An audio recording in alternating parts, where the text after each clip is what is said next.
Candler School of Theology is pleased to announce the launch of our new track on Womanist Discourse in our Doctor of Ministry program. As an institution, we are consistently striving to create well-rounded spiritual leaders equipped to serve in this consistently evolving world. The Womanist Discourse track, led by Reverend Dr. Teresa Fry Brown, Dr. Musa Dube, Reverend Dr. Khalia Williams, and Reverend Dr. Nicole Phillips, provide space for scholars to grow in their knowledge and understanding of womanist hermeneutics.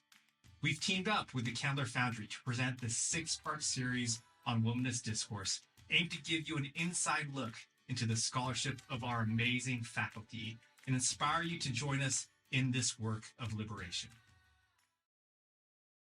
The Reverend Dr. Khalia Williams is the Associate Dean of Worship and Spiritual Formation, an Associate Professor in the Practice of Worship, and Co-Director of the Baptist Studies program at Candler School of Theology. Prior to joining the faculty at Candler, Dean Williams earned her Master of Arts degree in Theological Studies from Columbia Theological Seminary in Decatur, Georgia, and her PhD in Liturgical Studies with a focus on theology and worship from Graduate Theological Union in Berkeley, California. She's an ordained minister in the Christian Church and American Baptist Churches USA. She has served as a chapel coordinator at Columbia Theological Seminary and on the worship planning and chapel leadership team at the American Baptist Seminary of the West in Berkeley, and currently serves as an associate minister at Providence Missionary Baptist Church. And now it's time for the episode. Dean Williams, welcome to Candler in Conversation. Thank you. Thank you for having me. I'm very excited for our discussion today. So, as you know, this amazing Womanist Discourse track is about to launch. You and the rest of the team have probably worked tireless hours that I will never know about.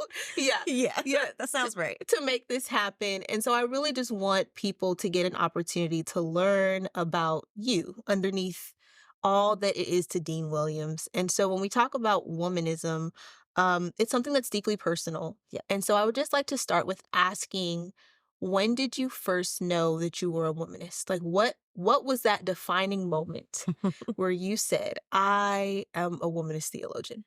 So that's a great question. I was in my first year, my first semester of seminary, and I was in my Old Testament class.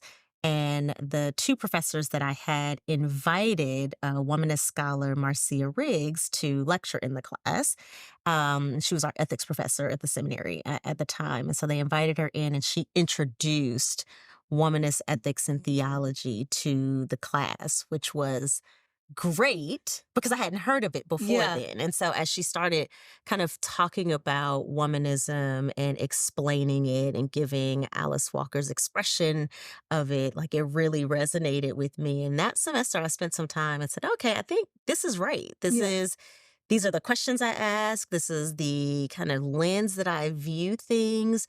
And she and I had conversations about it. And it was in my conversations with her that she was like, yeah, why couldn't you be a womanist? Why not? Right? Right. Like, this would be you. So it wasn't until my seminary journey, but it was that first semester, and that turned everything for me. Wow. And I love that it happened in the classroom. It did. Yeah. It really did. I really love that. Mm-hmm. So you are the Dean of Worship. I am. You are responsible for that on a weekly basis. Yes. And I remember my my only new student orientation. I did not grow up in the church. I did not grow up in the academy, around any of it, first generation college student. And I remember walking in for the very first time, and you were welcoming us, and you were I was like, she's so kind. You were so peaceful and inviting, and your ability to navigate the various social locations, like, in that space, I thought was so beautiful. And then I was listening to an interview that you did, and you were talking about coexistence and how the ultimate goal is for us to be able to beautifully coexist with one another. And you've really done that here at Candler. So how does the lens or framework, I should say, of womanism allow us to coexist in the Candler community, but also in the world.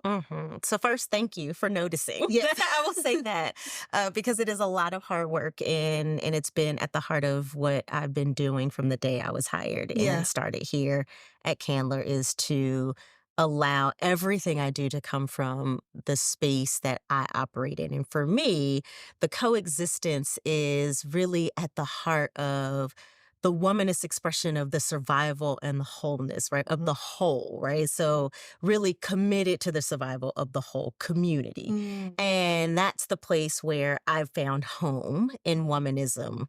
Because for me, it's always, particularly when we're talking about worship and matters of faith and spirituality, that is so deeply personal. Yes. And so to be able to have a space where people feel comfortable to show up in those deeply personal spaces and to have their own ideologies exist in a space that doesn't shut out others, but actually welcomes other people's perspectives, other ideologies, and then be able to live together in those spaces and not a definite right or wrong, but really an understanding that you're shaped by your experiences. You're shaped by the people you've come in contact with in your life. Who am I to say that that formation is wrong? How about I allow space for that formation to coexist with mine, and then we grow together and we are continually formed with one another. So that is meaningful for me in worship spaces, church spaces, in the grocery store, everywhere. But that's also a part of, like, I'm from Los Angeles, California. I grew up with difference all around me and this understanding of the value in what everyone brings into the space. And as a creative, you love that, right? So I'm a creative. So it's like I am always looking for ways that we can inspire one another. And the inspiration comes through our differences being able to coexist. So I'm happy to hear that as a student, you felt that. Yes. It was disarming. It was very disarming because I kind of came in like, okay, we have reverend doctors and my father was a pastor and my mother was a leader. And I was like, I'm just here. That's right. That's right. And you allowed space for that formation to really start from the ground up. And I think that's why that opening worship service is so important. Because it let me know that this is a place where I could grow. That's right. And so I know that you're doing your job well, but I just wanted to tell you. It's like preaching. You never quite know if it lands, right? It lands well. So it's good to hear. It lands well. Yes. I want to tap a bit on the creative expression piece. How do you see creative expression in womanist discourse? Well, I think it's right there. The very first expression I learned of it, right, was, a womanist she loves art. She loves spirit. I think spirit is always operating in a creative way. And so there's a part of womanism that creates the room for the creative expression. So it doesn't necessarily give you a rubric to follow. Here's how you do the thing, and this is the only way to do the thing, right? Womanism, particularly womanism for worship, that is informed by my own kind of womanist approach, is an approach that says spirit's moving in some kind of way. Let us allow spirit to create. And how then are we being used in that creative process? And then letting that room be established for the creativity and the expressions to come up. And so then you get newness in music and sound and movement and poetic expression that moves beyond what we determine to be right, what we determine to be canon, right? And it allows us to broaden our own perspectives. And I feel like the creative expression allows greater voices to enter into the room. So there are a lot of folks who don't feel like they fit into a particular category.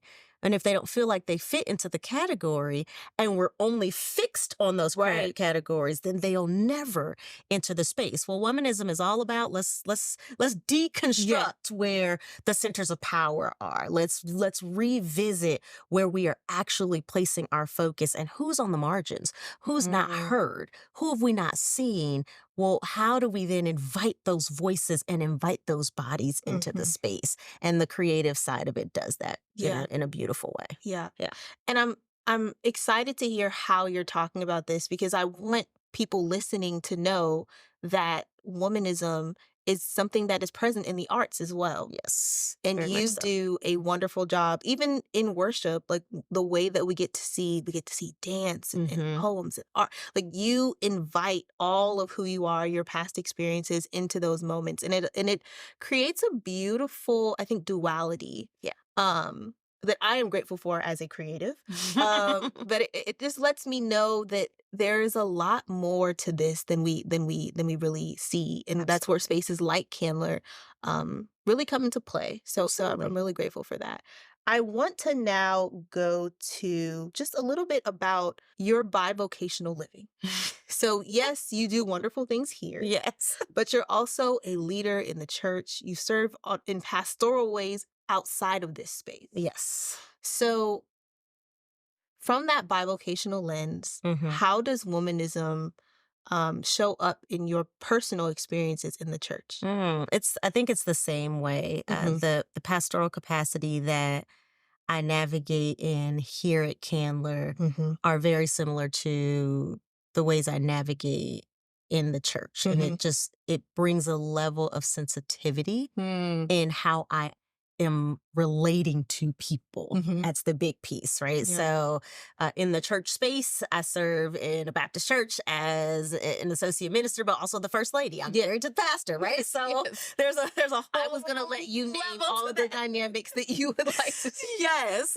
So there is a big part of being in those roles where I am just really relating to people. And then also, because of all of my accomplishments academically and being an ordained minister, I'm able to serve in capacities where I am teaching and I'm preaching. And so that's the place where it's really fun for me, because I am not explicitly womanist. Like, I don't come in saying, hey, all of you need to ascribe to this or nothing, right? It's not that, but I allow my own framework, right? My hermeneutic lens to inform how I teach Bible study. So we have perfect example. We've completely transformed how we do Sunday school at the church. So we have a women's Sunday school class and we have a men's Sunday school class. So the women's Sunday school class, we have journeyed through, we just finished a journey through Advent with Mary. And so taking a very womanist lens on how I've constructed that curriculum to engage Mary in a very different way than we have on the surface. Things like this, the start of the year, we're doing sacred self-care, Dr. Shanika Walker-Barnes' book. That's what we're going. So that's the way I imagine. What does it mean? What does discipleship look like in the church? It's very different when it is informed by, I would say, my womanist experience and my own womanist approach. What we identify as sacred really does is informed by my womanist approach, because you enter into a traditional Baptist church, there are some things that are sacrosanct in there.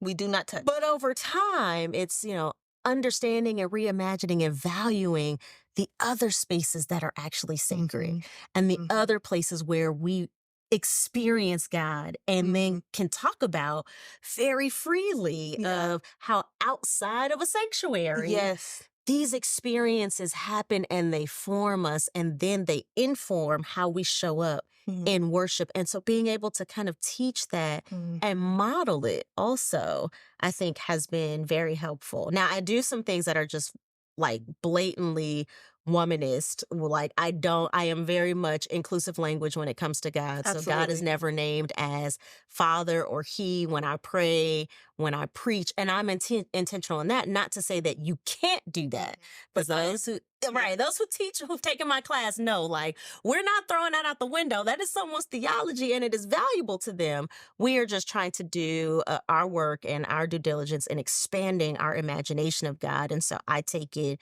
very seriously whenever I have the ability to be in this space, in the public worship space, and to lead, that I am intentional about using expansive language and expansive imagery of God and of people. And so that it becomes natural when they hear it, and it's not off-putting because they have someone in leadership who does it regularly. How do you deal? Because expansion is beautiful, but Mm-hmm. sometimes it can create tension. Mm-hmm. And so, how do you help your students or your congregants navigate that very? Because for some people, it might be the very first time hearing God referenced in inclusive language. So, Yes. how do you help people navigate that tension? Very carefully, Yeah. right? Very carefully and very pastorally. You have to know your context. I know my church context. Praise God, we are a much more progressive traditional Baptist church and have been way before we've gotten there.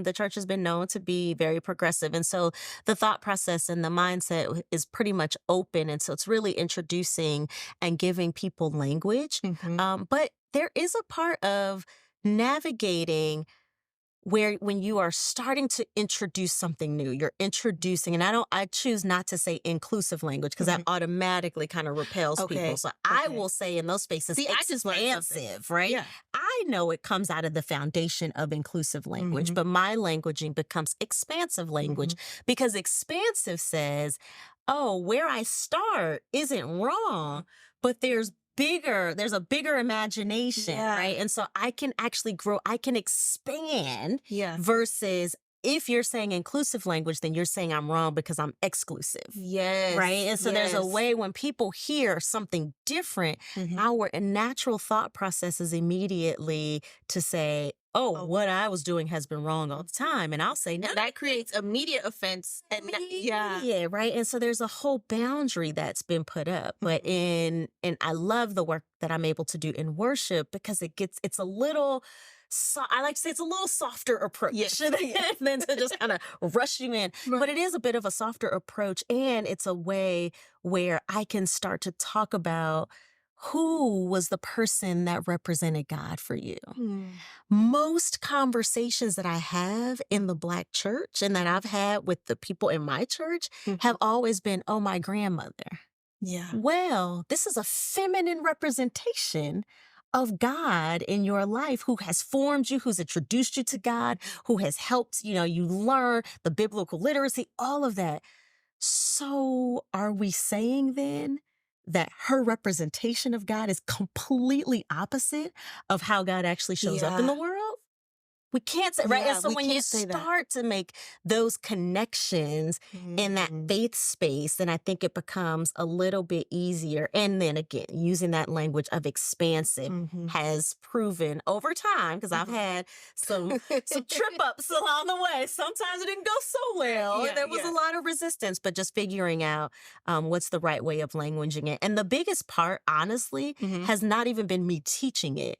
It's been me modeling it. And some people who are just kind of sensitive enough to what's happening have come and will ask me or will say something afterwards. Like, oh, I noticed this. And then that opens the door to say, oh, yeah, absolutely. No, I don't. You will never hear me say Father God in a prayer, not because I think it's wrong. If that is how you identify God, great. I have a different way of imagining God and have expanded over time so that everyone in the room can hear and connect with the way God is being messaged in one Sunday. Yeah. I'm just thinking about that for myself now, and I'm partially wondering. I hope I have not. But to your point, it's a consistently evolving journey, and so that's why I love conversations like this. I feel like in all of these discussions, this word of community, even sacred community, has continuously come up. And by sacred community, I mean spaces where we're able to hear one another, even hear across lines of difference. That's right. And to your point, coexist in a way that is helpful, in a way that is meaningful, and I think in a way that causes us to live in the way that God intends. That's right. Which is ultimately to love one another. So that's right. And that is hard. that is hard to achieve. And that is hard to model. It is. It's a skill that we are always working at. And I think that's the part that freed me up at one point to understand that there's not a destination. There's not a place, oh, we get here and we're done. Yes. But this is continuous work. Being in community with others, like Yes. with human beings. Like I know myself. Yeah. I know all the flaws that I bring. I know all the biases that I bring. Like I know all of that.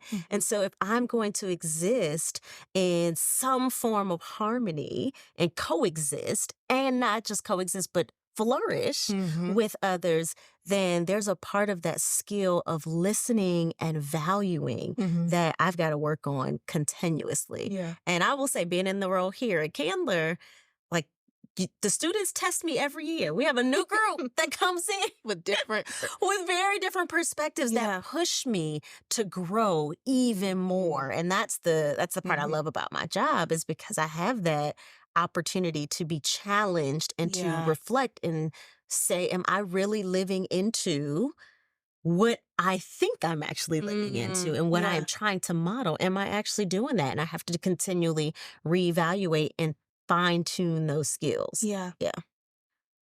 How do you maintain the desire to do the work? Because we're smiling and we're laughing and we're talking about it, but I know there are hard moments that we do not get to witness. Yeah. And you hold it with such grace. So for someone who's listening, who's probably like, wow, Dean Williams just has this amazing, resilience, that we like to use, but you have to choose to do the work. Yeah. So what is that for you? What is that driving force? And how have you come back? Maybe from times when you've said, I just need to retreat for a while. Yeah. It's the driving force is understanding my call, having real clarity of how God has called me to show up in spaces. And I don't enter into spaces lightly. And so prior to coming here, I was very intentional of like, okay, God, what is the assignment? And knowing assignments evolve. Yes. And so always also trying to figure out and take that time to understand what's the season calling for of me. What am I supposed to do? How am I supposed to show up? If I have that clarity, that becomes my center, right? That's like my core. So when all the other stuff is happening, and it happens, then I can come back to the core. And coming back to the core helps me evaluate, maybe there's some things I've taken on that I don't need to, because it doesn't align with what my purpose is in this space, in this season. And so that helps me out a whole lot. And I will be very honest on this side of all the many hats that I wear in life. Students totally fuel me. I will say there's always, every year, one student, a few students who are just like that reminder. I feel like it's like God saying, hey, yep, you're doing it. Yeah. Here you go. And that makes me feel like, okay, I can keep doing it. Yeah. I can keep going. But it really is having a true understanding and awareness of what my call is. And when I know, like, I'm not clear, then that's when I need to tap out. And it's like, I need a vacation. I need a retreat. I need to shut out from everything to find my way back to that space. Yeah. Your answer is the words Dr. Cannon is kind of ringing in my head right now when she talks about, in order to live a full life, it is to find your calling and to live that fully. And that's really what you're naming. That's it. For someone that's thinking about if they can do this work, if they can approach Womanist Discourse, or even be in the Doctor of Ministry program, what are 3 tips or 3 things that you would share with them to help them start, I would say, the journey of introspection, even before beginning the academic work and personal work involved in this program? 3 tips. Okay, let's see. Tip number 1. Yes. So the first part is to identify why. Why do you want to do it? There's something there that's driving you, or you would have never even clicked on the link to learn more. Right. So now let's find out what's the why. What is it that's driving you? Because if you have your why, when you enter into the program, when you're doing all of the work, that helps drive you. That helps motivate you to finish. Right. So what is your why? And then what's your hope? So here's my why. This is why I'm called. Here's the hope. The hope is when I'm done with this the world looks different in this kind of way. Yeah. I am a creative, so I'm a dreamer, right? Yeah. So I'm like, we're changing the world one student at a time, whatever it is, let's do it. So figure out like what's your hope? And then the other piece is get your community. Who's the community that will surround you when it's hard, who will pray with you, who will stay up late at night, who will study with you? Who's that network? Who are the people who've done this work before you? Yeah. The people who are journeying alongside of you, and also the people you're doing it for. Because there's somebody who's looking up to you, and if you do it, that helps them know that they can do it. So those would be my 3 tips. Wow. I was like, that was so succinct. It was just like 1, 2, 3. I loved it. Now that you've shared those tips, I did want to ask about you in the beginning, your Genesis story. If you could go back and say anything to her, what would that be? Ooh, that's good. That is good. If I could go back and say anything to her, I would say to her, you are enough. That would be what I would say. Yeah. Yeah. I think that is one of the hardest things to believe. And not from a place of denial, but I think when you see, which is why I like to ask about the journey. Yep. When you see people who have achieved certain levels or even certain accolades, and you're just like, "Oh, these are so many steps," right. That's right. Like how do I get here? And so, I think that's part of the journey of womanism as well. It is. Is accepting in the wholeness of who you are, even without title. Right. That's right. That you're enough. You're enough to do whatever it is that you are being drawn to do in the world. And there are too many times, if you look at the journey from childhood forward, where life says you're not enough, you're dreaming too big, minimize yourself, dim your light, right? Or you say to yourself, that's a huge challenge. I can't do it. And so having that surety very early of, yes, you can. You can and you will. Yeah. What made you sure? I had the right people in my life. That's why the network part for me, the community piece and the tips that's an important part. Yeah. I had along the way, anytime there was an experience of an obstacle, it was met by a person who said, no, come on over. We're going to, you can do it. Or, hey, let me have you do this. Let me open this door for you so you can see yourself. And I don't even know that they knew what they were doing at the time, but I can retrace the major obstacle moments, and it was always met by an opening that reminded me or taught me, yes, you are enough, right? And just having the right people, one, to open doors, but also I have a family unit that the sky was the limit. As far as that's the way I was raised. I'm like, what do you want to do? Do it. Fine. Let's just figure out how. And so I think that was very helpful being a Black woman, like growing up in this world. I needed that foundation as well, because the world wasn't saying sky's the limit. Yeah. I love in all of these stories, from these interviews and even from some research that I've been doing, when we hear about the stories of womanism, it always links back to the family and the things that you were told. And I love that we have families that are telling us the sky is the limit. Because to your point, the systems and institutions want to say, this is where you can go. That's right. And then from there, you must stop. And That's so right. I'm just grateful. Yes. I'm grateful for your scholarship and just the ways in which it appears to me to seem fearless. The way in which you approach these spaces and you're willing to challenge us. So I do know for someone taking this deciding to go into the Doctor of Ministry program, it will be challenging. But as you've shown us, we're graced for it. That's right. That's There's an absolutely ability right. to do it. Yes. And so just thank you. I think that's the main word that I feel. and just the joy that you bring to this. That's apparent. Yes. That is very clear, that the joy is. and the energy that you bring to it. So what would be your just final words? Final words. What is your benediction? What is your benediction for the woman or man or whoever listening to this? I think it's the same thing, right? It's whatever the question is, whatever the desire is, whatever's drawing you to even have listened and taken the time in a day to listen to this. Yes, go for it. Whatever it is, yes, it's for you. I want to leave the people with that. So I'm just going to say amen. And thank you for your time. Thanks. And I hope that whoever's listening, that urge that may be building up, that they are obedient to that and they say yes. I hope so. Thank you.